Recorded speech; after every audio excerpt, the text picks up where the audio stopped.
High, আজকে চলো তোমাদের সাথে শেয়ার করি চিকেন রোল রেসিপি। এটি বানানো খুব একটি ঝামেলা না, তবে অতটাও কিন্তু সহজ না। তবে আমি চেষ্টা করব খুবই সহজভাবে কিভাবে চিকেন রোল তৈরি করা যায় আর এটাকে ফ্রোজেন করে রাখা যায়। তো শুরুতেই হচ্ছে আমি একটা ব্যাটার তৈরি করে নিয়েছি। এই ব্যাটারটা হচ্ছে খুবই সিম্পল, জাস্ট 2 কাপ ময়দা, এটা তোমাদের পরিমাণ মতো নিবে। তারপর একটি ডিম নিবে, এরপর সামান্য লবণ দিয়ে অল্প অল্প করে নর্মাল পানি অ্যাড করে দিতে হবে আর হুইক্স দিয়ে খুব ভালোভাবে হচ্ছে মিক্সড করে নিতে হবে। এই কাজটা চাইলে হাত দিয়েও করে নেওয়া যায়, তাহলে কাজটা অনেক ইজি হয়। আর মানে এক কথা হচ্ছে কোনো রকম লাম্পস থাকা যাবে না, একদম স্মুথ একটা ব্যাটার তৈরি করে নিতে হবে। এরপরে একটি তাওয়ার উপরে হচ্ছে সামান্য একটু ওয়াল ব্রাশ করে নিয়ে খুব ভালোভাবে আমি যেভাবে দেখিয়ে দিচ্ছি এভাবে গোল করে একটি রুটি করে নিতে হবে। আর রুটিটা যত পাতলা হবে ততই কিন্তু রোলটা খেতে অনেক বেশি ক্রিস্পি হবে। এখানে আমি চিকেনের যে পুরটা সেটা করে নিচ্ছি।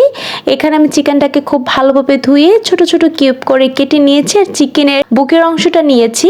এর মধ্যে আমি সামান্য হলুদ গুঁড়ো, মরিচের গুঁড়ো, ধনিয়া গুঁড়ো, জিরা গুঁড়ো, গোলমরিচের গুঁড়ো, স্বাদ মতো লবণ, সয়া সস, আদা রসুনের পেস্ট, এরপরে আমি একটু সামান্য পরিমাণ গরম মশলা অ্যাড করে দিয়েছি। তারপরে একটু পরিমাণ লেবুর রস দিয়ে খুব ভালোভাবে এটাকে মিক্সড করে নিয়ে কড়াইতে সামান্য পরিমাণ তেল দিয়ে তারপরে হচ্ছে আমি এটা যে মেখে রাখা মশলা দিয়ে মেখে রাখা হচ্ছে চিকেনের পুরটা দিয়ে দিচ্ছি। তারপরে খুব ভালোভাবে হচ্ছে নেড়েচেড়ে এটাকে ভেজে নিতে হবে। 5 থেকে 7 মিনিটের মধ্যে একদম ভালোভাবে ভাজা হয়ে যাবে আর এটা হতে খুব একটা টাইম লাগে না। তো এরপরে যখন এটা কুক হয়ে যাবে এর উপরে আমি পেঁয়াজ কুচি দিয়ে দিচ্ছি আর এই পেঁয়াজটা হচ্ছে আমার ফ্রোজেন করা ছিল। তো এটা উপরে থেকে আমি বেশ পরিমাণ হচ্ছে এখানে পেঁয়াজ কুচি, কাঁচামরিচ কুচি এগুলো দিয়ে একটু সামান্য 1-2 মিনিট নেড়েচেড়ে তারপরে হচ্ছে এই পুরটা তৈরি হয়ে যাবে। খুবই সহজ এই পুরটা, আর এই পুর দিয়ে কিন্তু যে কোনো রেসিপি কিন্তু করা যায়। তো এরপর একটু মাখো মাখো হওয়ার জন্য আমি 1 টেবিল চামচ কর্নফ্লাওয়ার একটু পানির মধ্যে ভালোভাবে মিলিয়ে তারপর এর মধ্যে দিয়ে দিচ্ছি।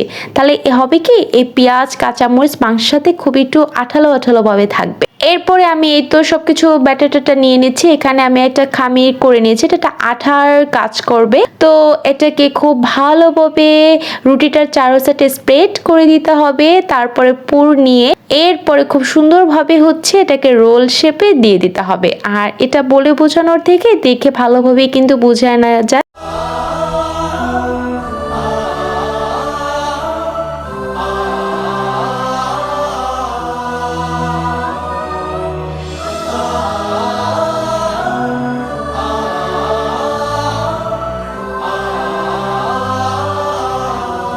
তো এরপরে আমি আরো একটু দেখিয়ে দিচ্ছি যাতে তোমরা খুব ভালোভাবে বুঝতে পারো। আর এই কাজটা 1-2 বার করলে খুব সুন্দরভাবে করতে পারবে। ফার্স্টে যারা একদম নতুন তারা একটু হচ্ছে করতে পারবে না, কিন্তু হচ্ছে কি এটা যদি খুব ভালোভাবে আঠাটা দিয়ে চারো সাইড আটকে দেওয়া যায় তখন কিন্তু এটা খুব ভালোভাবে লেগে থাকবে। তো এরপরে এই তো আমি একদম সবগুলো তৈরি করে নিয়েছি।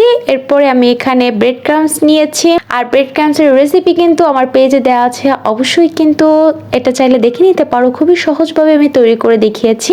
আর যে আমি রুটির ব্যাটারটা তৈরি করে নিয়েছিলাম সেখান থেকে বেশ খানিকটা পরিমাণ রেখে দিয়েছি। এখন আমি এটা চুবিয়ে নিব, তারপরে হচ্ছে আবার ব্রেড ক্রাম্বসে গড়িয়ে নেব। তো এটাই হচ্ছে কাজ করতে হবে। ফার্স্টে হচ্ছে ওই ব্যাটারটা চুবিয়ে নিতে হবে, এরপরে ব্রেড ক্রাম্বসে গড়িয়ে নিতে হবে। খুবই সহজ। আর ওখান থেকে কিছু ব্যাটার রেখে দিলে কিন্তু এর কাজটা অনেক ইজি হয়, নয়তো বা এখানে আবার একটা ডিম ফাটানোর দরকার ছিল, তো একটু টাইমেরও একটা ব্যাপার। তো সবকিছু মিলিয়ে আমার কাছে এটা খুব ইজি হয় আর এই প্রসেসটাই খুব ভালো। তাহলে এটা বাইন্ডিং এর কাজটা খুবই ভালো হয়, পরবর্তীতে যখন ভাজা হয় তখন এটা আর কি খুলে আসে না। ব্যাস এইভাবেই হচ্ছে এখন যদি একটা এয়ারটাইট কন্টেনার তখন কিন্তু এটা খুবই ভালো হবে। আর যখন খুশি তখন নামিয়ে ভেজে নিলে হয়ে যাবে। আর অবশ্যই নামিয়ে ভাজার সময় একটু ডিপ ফ্রাই তেলে ভাজতে হবে, বেশ পরিমাণ তেল নিয়ে তারপর ভেজে নিলে তৈরি হয়ে যাবে খুবই মজাদার ইয়াম্মি আর টেস্টি একটি চিকেন রোল রেসিপি। অবশ্যই তোমরা এটা বাসায় ট্রাই করো।